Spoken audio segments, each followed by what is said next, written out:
who have all made it to Abidjan.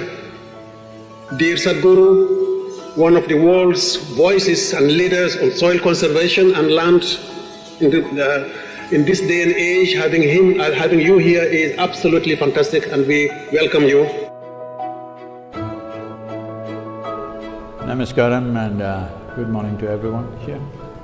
Well, in this august audience, I don't have to go about talking about all the horrific statistics we have about all the negative things that are happening with the land and soil on this planet.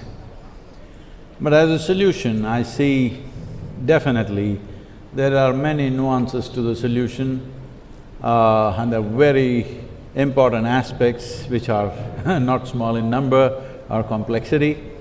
But I feel the most important thing if we want to achieve something is, as we have found of all the conventions, one convention which bore positive and conclusive result was the 1987 Montreal Protocol, where we focused on the ozone holes, and largely it was fixed because of single-pointed action.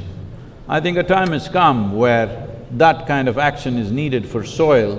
Separating soil from every other issue, though they are significant and important, it's important that we separate soil from the other aspects, because all these other aspects are relevant to our lives only as long as soil is alive.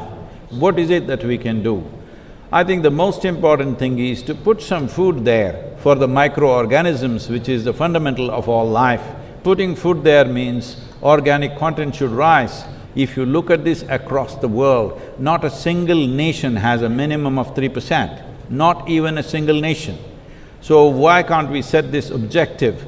All other issues are there, we can continue to attend to those things, but the most important thing is we as a generation of people keep the soil alive for future generations. Setting up 3% as a minimum average for every nation and setting up an incentive process for the farmers to get there, making the incentives attractive enough that farmers will aspire to be there. And once they get there, the industry and business to facilitate carbon credit systems for the farmers is a second line of incentive. The third level of incentive is, instead of just labeling food products as just organic, as if the other foods are inorganic, it is not. And it's extremely difficult, and it takes a whole lab process to measure the amount of fertilizer and pesticide in a given product, either a fruit or a vegetable.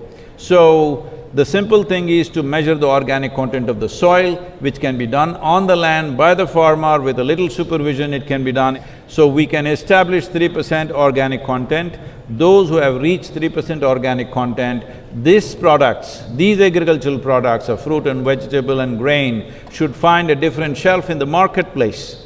If it finds a different shelf in the marketplace, there is enough science to tell us if a field contains 3% organic content, what are the micronutrients which are present in the food, what are the health benefits, what are the preventive health benefits. I would like to see that all of us strive for this. In these complex issues and complex solutions, implementation becomes a huge challenge, because implementation has to happen on the land, and land is not managed by scientists, land is managed by farmers. So it's extremely important. It must be a single-point agenda, incentive-based agenda. If inspiration, incentives and disincentives after a certain period of time is the way forward, this is my appeal to every one of you, because I don't want this COP15 to end as one more convention with more paper and more paper.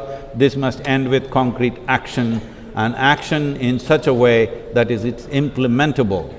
It is implementable, and we will see a distinct change in the coming few years. Thank you very much for having me here.